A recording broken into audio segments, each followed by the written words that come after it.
Assalamualaikum warahmatullahi wabarakatuh. Salam dan bahagia Bapak Ibu Guru Penggerak.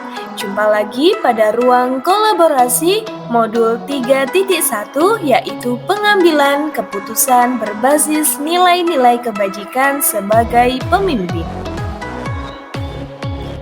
Dan ini adalah anggota kelompok kami, ada Ibu Aribawati sebagai moderator, Ibu Masruratul Ulfa sebagai presenter, dan Ibu Nina Krisdiawati sebagai notulen.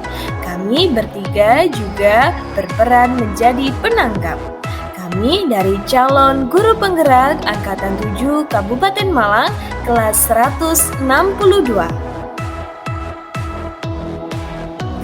Nah, kali ini kami mengangkat sebuah kasus yang berjudul Dampak Pergaulan Bebas.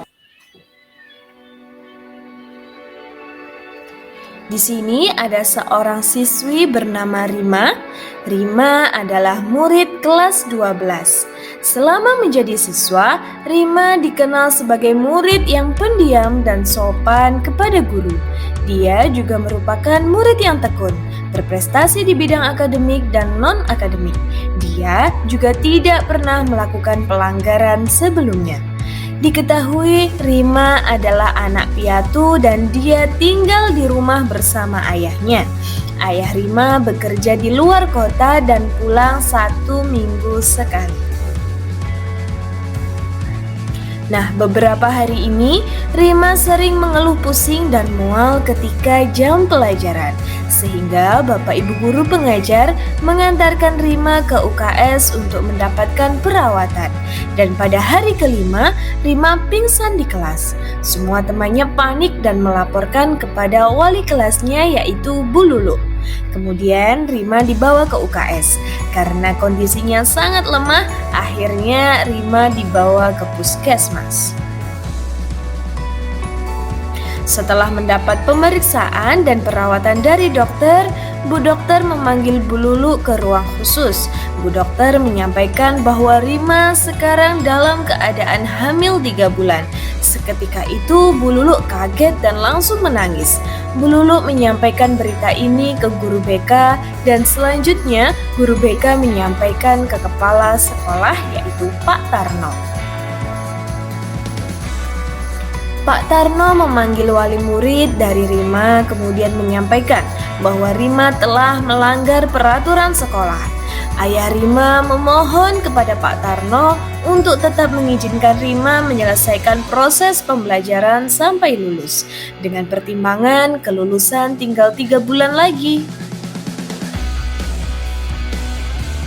Pak Tarno pun merasa dilema, apa yang harus dilakukan?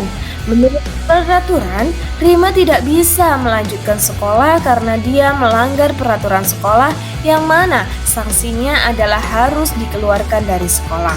Namun Pak Tarno sadar betul kalau ia menerapkan peraturan itu, Rima akan kehilangan kesempatan untuk menyelesaikan belajarnya di tingkat SMA dan gagal mendapatkan ijazah.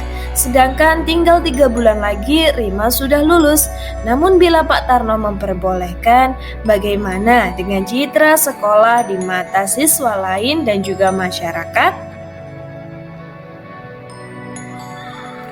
Selanjutnya saya akan menyampaikan tentang analisis kasus yang telah didiskusikan oleh kelompok 3. Paradigma apa yang digunakan dalam studi kasus pilihan? Kita tahu bahwa paradigma dalam pengambilan keputusan ada 4. Yang pertama yaitu individu lawan kelompok atau individual versus community. Kemudian yang kedua adalah rasa keadilan lawan rasa kasihan atau justice versus mercy. Kemudian yang ketiga adalah kebenaran lawan kesetiaan, yaitu truth versus loyalty. Dan yang terakhir yaitu jangka pendek lawan jangka panjang, yaitu short term versus long term. Nah, di sini dari keempat paradigma kami memilih rasa keadilan lawan rasa kasihan atau justice versus mercy. Mengapa demikian? Karena menurut peraturan, Rima sudah tidak bisa melanjutkan sekolah karena melanggar peraturan sekolah dan bertentangan dengan norma kesusilaan dan menyalahi aturan agama, yang mana sanksinya adalah harus dikeluarkan dari sekolah. Namun Pak Tarno sadar betul kalau ia menerapkan peraturan itu, Rima akan kehilangan kesempatan untuk menyelesaikan belajarnya di tingkat SMA dan gagal mendapatkan ijazah, sedangkan tinggal 3 bulan lagi Rima sudah lulus. Selanjutnya adalah prinsip mana yang mendasari pilihan pengambilan keputusan yang diambil. Ada 3 prinsip. Yang pertama yaitu berpikir berbasis hasil akhir atau end-based thinking. Kemudian yang kedua berpikir berbasis peraturan atau rule-based thinking. Dan yang ketiga adalah berpikir berbasis rasa peduli atau care-based thinking. Kelompok 3 memilih berpikir berbasis rasa peduli atau care-based thinking. Alasannya yaitu hal ini diputuskan karena Rima telah melalui pembelajaran selama 5 semester dengan baik. Kemudian hanya tinggal 3 bulan lagi Rima bisa meraih kelulusan. Nah, selanjutnya yaitu tahapan pengambilan dan pengujian terhadap studi kasus pilihan. Apakah telah tepat atau belum? Mengapa? Masihkah ada pertanyaan lanjutan dalam benak? Apakah pilihan pengambilan keputusan ini telah tepat? Nah, ada 9 tahap. Tahap yang pertama yaitu mengenali nilai-nilai yang saling bertentangan. Nilai yang bertentangan dalam kasus ini yaitu kepedulian dan kepatuhan. Benar jika sekolah memberikan sanksi kepada Rima yang telah melanggar peraturan. Namun, benar juga jika sekolah memberikan pengecualian kepada Rima untuk menyelesaikan belajarnya yang hanya tinggal 3 bulan. Kemudian tahap yang kedua adalah menentukan siapa yang terlibat dalam situasi ini. Yang jelas pasti Rima, kemudian kepala sekolah, guru, dan wali murid dari Rima. Tahap yang ketiga yaitu mengumpulkan fakta-fakta yang relevan dengan situasi ini. Kita tahu fakta dari situasi ini adalah Rima adalah siswa kelas 12 semester akhir yang dikenal sebagai siswa sopan dan berprestasi. Kemudian fakta yang kedua, 5 hari terakhir ini sering mengalami mual muntah dan sampai pingsan. Fakta yang ketiga, fakta bahwa Rima hamil saat diperiksa di puskesmas. Fakta keempat, Bu Lulu panik dan melamporkan ke guru BK beserta kepala sekolah. Fakta yang terakhir yaitu wali murid memohon kepada sekolah untuk mengizinkan Rima tetap menyelesaikan proses pembelajaran sampai kelulusan. Kemudian tahap yang keempat yaitu pengujian benar atau salah. Nah, kita bersama-sama akan melakukan pengujian benar atau salah terhadap situasi kasus ini. Yang pertama, apakah ada aspek pelanggaran hukum dalam situasi ini atau uji legal?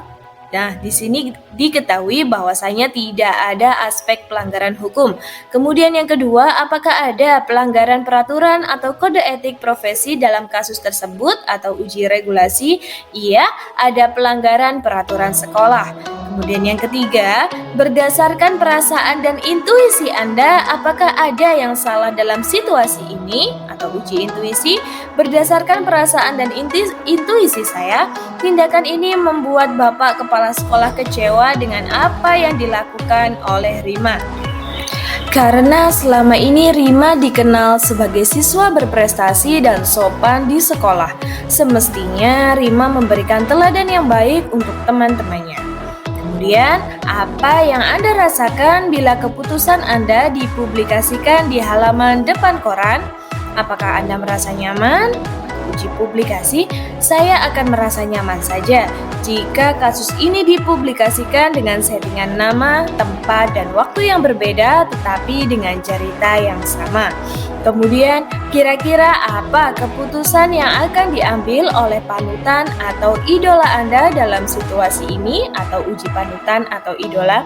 Saya membayangkan panutan saya akan mengambil keputusan yang sama seperti apa yang saya bayangkan, yaitu tetap menjunjung tinggi peraturan sekolah, namun tetap membantu siswa tersebut untuk menyelesaikan sekolahnya yang hanya tinggal 3 bulan saja.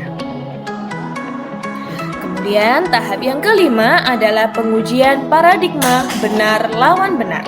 Kelompok kami mengambil rasa keadilan lawan rasa kasihan atau justice versus mercy. Menurut peraturan, Rima tidak bisa melanjutkan sekolah karena dia melanggar peraturan sekolah dan bertentangan dengan norma kesusilaan dan menyalahi aturan agama, yang mana sanksinya adalah harus dikeluarkan dari sekolah. Namun Pak Tarno sadar kalau ia menerapkan peraturan itu, Rima akan kehilangan kesempatan untuk menyelesaikan belajarnya di tingkat SMA dan gagal mendapatkan ijazah, sedangkan tinggal 3 bulan lagi Rima sudah lulus. Tahap yang keenam adalah melakukan prinsip resolusi. Berpikir berbasis rasa peduli atau care-based thinking adalah menjadi pilihan kelompok 3.